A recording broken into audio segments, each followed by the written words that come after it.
So what is double exposure?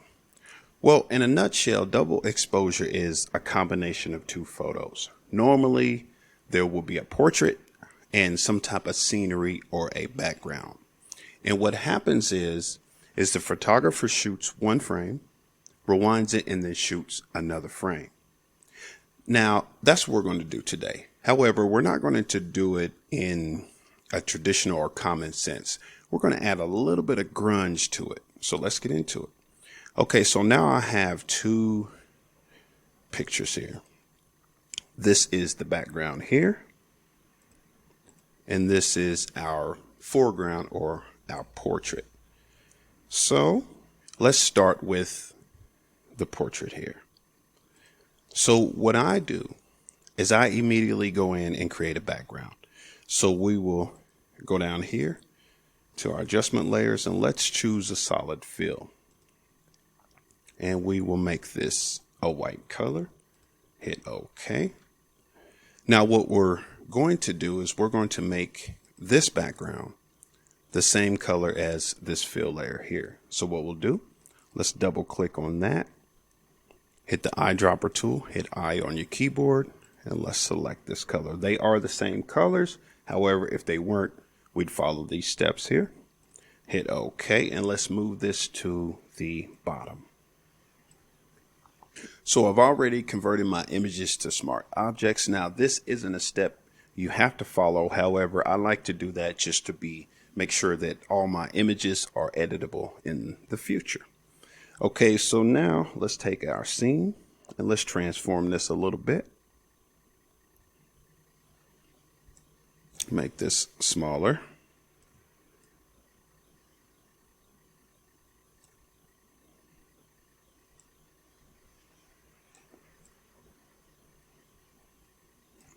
Let's see. I think that'd be a good enough size here.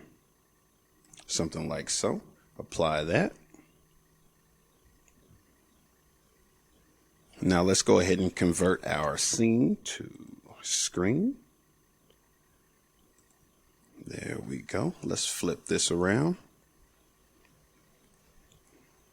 Like so. There we go. It's looking good already. And basically, we can stop there, guys. However, let's finish this off. So what we're going to do is we're going to make our scene, our portrait, and our color fill. Let's make that into a group. So hit Control G. Make that a group, and let's call this main. Okay, so let's open this up here. And what we're going to do is we're going to put a layer mask on the group. And so that way in the future, we can edit this however we like. So let's just go ahead and hit Control and click on our portrait. There we go. Now let's head up to our main group and let's click on Add Layer Mask. There we go. So now we've selected only the elements with inside the group, and now we can add a background. So let's add another layer here, bring that to the bottom. Actually, let's add a fill layer. Go to solid color, and we can make this any color we like. Let's start with a lighter blue and drop this behind. That looks good. Now we see this is pass through right here, and let's change the blending mode. I would say multiply. There we go. And so if we wanted to edit the color, double click on our solid fill. And let's go something brighter.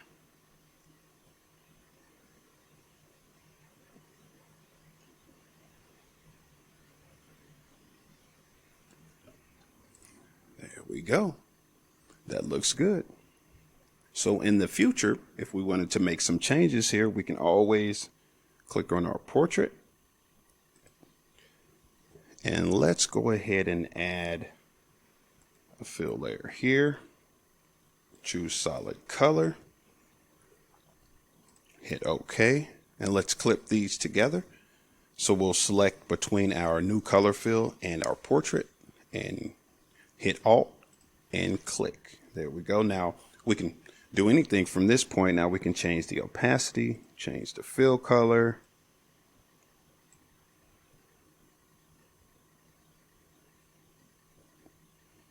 There we go, something like so. And double click on it to change the color all together.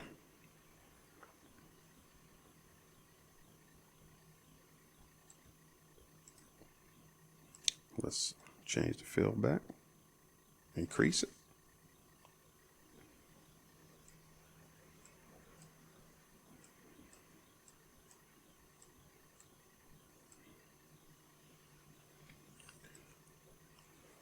So of course at this stage you have many options.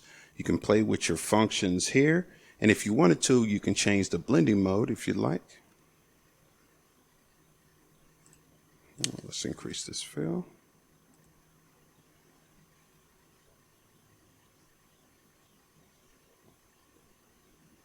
So you can make it look like shadows, black and white, however you like to do it. I think subtract looks good.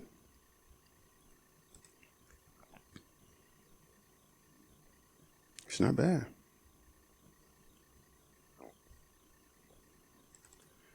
Let's go to a more of an orangish.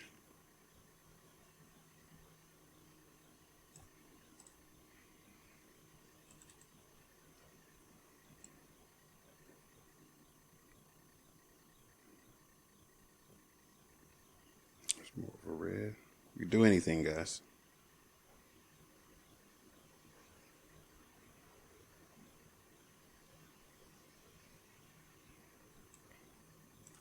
Hit OK and we're done. That is it. I think that'll do it for this video, guys. If you found anything useful, make sure to comment, share, subscribe, like, do all that good stuff. And until next time, I'll see you in the next video.